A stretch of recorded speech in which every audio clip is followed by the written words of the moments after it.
நம்ம தல அஜித் சார் சொன்ன மாதிரிதான் நீயா தோத்துட்டேன்னு ஒத்துக்கிற வரைக்கும் உன்னை யாராலையும் தோற்கடிக்க முடியாது. ஆக்டர் தனுஷோட பர்த்டேவை முன்னிட்டு ரசிகர்கள் மன்றம் சார்பா ஒரு ரத்த தான முகாமும் மக்களுக்கு நலத்திட்ட உதவிகளும் தனுஷ் அவர்கள் ஸ்டார்ட் பண்ணியிருக்காரு. மேலும் அந்த ஈவெண்ட்ல கலந்துகிட்டதுக்கு அப்புறமா பல விஷயங்களுக்கு பதில் கொடுக்கற மாதிரி நிறைய விஷயங்களை வெளிப்படையா பேசியிருக்காரு. அதாவது 2009 ஜூலை 27 தான் தளபதி விஜய் அவர்கள் விஜய் மக்கள் இயக்கக்கூடிய அபிஷியலா அனௌன்ஸ் பண்ணியிருந்தாரு. அது அவரோட மக்கள் இயக்கத்துக்கு ஒரு முக்கியமான மைல்கல்லா இருந்துச்சு.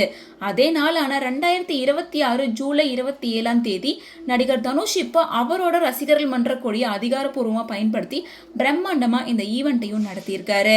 ஸோ இந்த ஈவெண்ட்ல பேசின தனுஷ் என்ன சொல்லியிருக்காருன்னா, ராயன் படத்துக்கு தேசிய விருது கிடைச்சிருக்கு. பல பேர் அதுக்கு விமர்சிச்சு பேசுறீங்க. எனக்கு தெரியும், ராயன் படம் வெளியான வருஷத்துல பல நல்ல நல்ல படங்கள் வந்திருக்கு. மெய்யழகன், மகாராஜா அந்த மாதிரி பல படங்கள் இருக்கும்போது ராயன் படத்துக்கு எதுக்காக தேசிய விருது கொடுத்தாங்க அப்படின்னு பலருமே விமர்சிச்சு பேசுறீங்க. அது உண்மைதான். ஆனா அதே சமயம் புதுப்பேட்டை, மயக்கம் என்ன, மரியான், ராஞ்சனா, வடசென்னை, கர்ணா போன்ற பல படங்களுக்கு தேசிய விருது எனக்கு கிடைக்கல. அப்ப யாரும் இந்த மாதிரி இந்த படத்துக்கு விருது கிடைக்கலையே அப்படின்னு பேசவே இல்லை. 90% பேர் இந்த விருது ஏன் கொடுத்தீங்கன்னு கேட்குறீங்க, அன்னைக்கு ஏன் எனக்கு விருது கொடுக்கல அப்படின்னு சொல்லி யாருமே கேட்கவே இல்லை அப்படின்னு ரொம்ப ஆதங்கப்பட்டு பேசியிருக்காரு. அது ஒரு கணாக்காலம், புதுப்பேட்டை போன்ற படங்களுக்கெல்லாம் விருது கிடைக்கும்னு எதிர்பார்த்தேன். ஆனால் அது எதுவுமே கிடைக்கல. கடைசியாக இப்போ ராயன் படத்துக்கு கிடைச்சிருக்கு. ராயன் படத்துக்கும் என்னோட முழு உழைப்பை நான் கொடுத்துருக்கேன். ஸோ அதனால யாரையும் கீழே இழுத்து விடாதீங்க, தட்டி கொடுங்க, தட்டி விடாதீங்க அப்படின்னு சொல்லிட்டு ரொம்ப எமோஷ்னலாக பேசியிருக்காரு. அதுக்கப்புறமா அஜித் சாரோட ஃபேமஸான டைலாக்க, நம்மளாம் ஒத்துக்கிற வரைக்கும் நம்மள யாராலையும் தோக்கடிக்க முடியாது அப்படின்ற பியூட்டிஃபுல்லான லைனையும் சேர்த்துட்டு, மேலும் அவரோட டைலாக்கான if you're bad I am your dad அப்படின்ற லைனையும் சேர்த்து பேசியிருக்காரு. ஸோ இந்த மாதிரி அவர் பேசும்போது அங்கே இருக்க ஃபேன்ஸ் எல்லாம் கைத்தட்டி என்ஜாய் பண்ண ஆரம்பிச்சிருக்காங்க. ஆடியோ லான்ச் மட்டும் இல்லாமல் ரசிகர்கள் மன்ற கூட்டத்திலையும் மட்டும் நின்றுட்டு கை தட்டாமல் அவங்கவுங்க ஏரியாவில் இருக்க மக்களுக்கு உதவி செய்யணும். உங்களால் முடிஞ்ச உதவியை உங்கள் வீட்டு பக்கத்துலேயோ நீங்கள் இருக்க ஏரியாலேயோ உங்களுக்கு தெரிஞ்சவங்களுக்கோ பண்ணுங்க அப்படின்னு சொல்லி ரசிகர்களுக்கு ஒரு அட்வைஸ் மாதிரி தனுஷ் அவர்கள் இதை சொல்லவே, இந்த விஷயம் பேச ஆரம்பிச்சதுக்கு அப்புறமா இப்போ தனுஷ் அரசியலுக்கு வரப்போறாரு அப்படிங்கிறத அவரே உறுதிப்படுத்திட்டாரு. கொடியை லான்ச் பண்ணிட்டாங்க, எப்போ இதை அஃபிஷியலாக சொல்லுவாரு அப்படின்னு சொல்லிட்டு பலருமே கேள்விகள் கேட்க ஆரம்பிச்சிருக்காங்க. ஆனா தனுஷ் இப்போ ராஜ்குமார் பெரியசாமி டைரக்ஷன்ல ஓம் அப்படின்ற படத்துல நடிச்சிருக்காரு. நாளைக்கு அவரோட பர்த்டேவை முன்னிட்டு இந்த படத்தோட ஃபர்ஸ்ட் சிங்கிள் ரிலீஸ் ஆகுது. டான் பிக்சர் தயாரிப்புல தமிழரசன் பச்சமுத்து டைரக்ஷன்ல ஒரு படத்தை நடிக்க போறாரு. கிடையாது, களத்துல இறங்கி கலகற்ற பசங்க, அன்ப பகிர்ற பசங்க, அன்பே சிவங்கிற பாதையில போற பசங்க.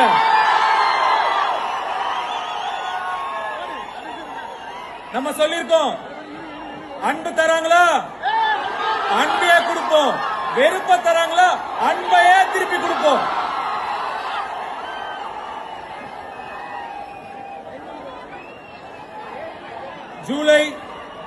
ஜூலை 28 ஒரு சாதாரண நாள்.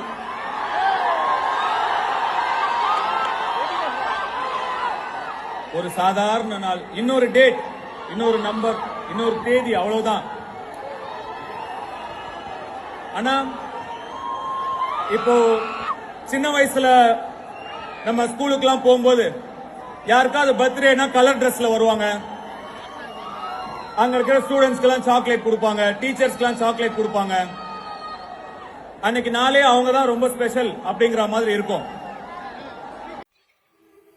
இங்க ஒரு விஷயத்தை பத்தி நான் பேசணும்னு நினைக்கிறேன். இப்போ சமீபத்துல ராயன் படத்துக்கு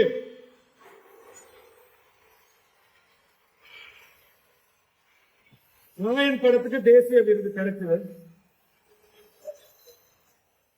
அந்த வருஷம் இந்த படத்தை விட தகுதியான பல படங்கள் நிச்சயமா இருக்கு. அந்த படங்களுடைய ரசிகர்கள் அதற்கான அதிருப்தியை வெளிப்படுத்தினாங்க. அதை நான் முழுசா மதிக்கிறேன், நிச்சயமா மதிக்கிறேன். இப்ப பாத்தீங்கன்னா அது ஒரு காலம் ரிலீஸ் ஆச்சு. அப்ப நான் சின்ன பையன், நிச்சயமா இந்த படத்துக்கு எனக்கு தேசிய விருது கிடைக்கும்னு சொன்னாங்க.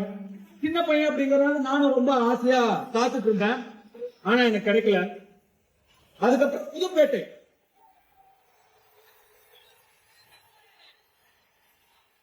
புதுப்பேட்டைக்கு கண்டிப்பா தேசிய விருது கிடைக்கும் அப்படின்னு எல்லாரும் சொன்னாங்க, நீங்களும் சொன்னீங்க. ஆனா எனக்கு கிடைக்கல. அதுக்கப்புறம் 3 மயக்கம் என்ன, மரியான், ராங்கனா, வட சென்னை,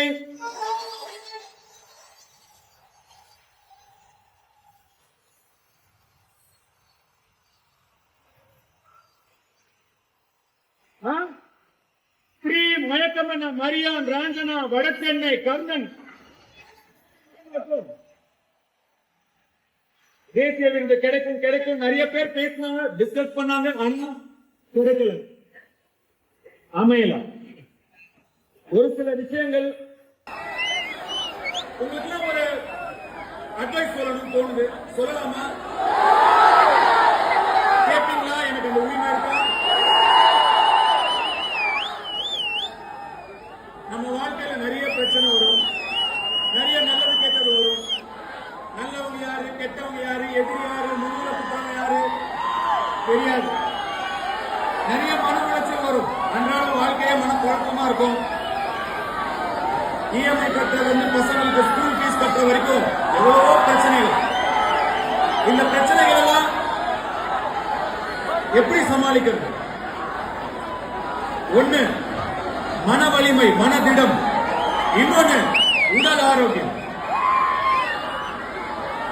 உடல் ஆரோக்கியத்துக்கு என்ன பண்ணணும்? ஒர்க் அவுட் பண்ணுங்க, டயட்டா சாப்பிடுங்க, பத்தியமா சாப்பிடுங்க, ஜிம்முக்கு போங்க, போக முடியாதவங்க வாக்கிங் போங்க. இல்லையா சும்மா வந்து உட்காராதீங்க. வீட்டுல இருக்க எல்லா வேலையும் இழுத்து போட்டு செய்யுங்க, அதுவே பெரிய ஒர்க் அவுட் தான். உங்க பசங்களுக்கும் அதையே சொல்லிக் கொடுங்க. சின்னதுல இருந்தே ட்ரெயின் பண்ணுங்க. வீட்டு சாப்பாடு சாப்பிட வைங்க. ஜங்க் ஃபுட், ஃபாஸ்ட் ஃபுட்ஸ் எல்லாம் சாப்பிட என்கரேஜ் பண்ணாதீங்க.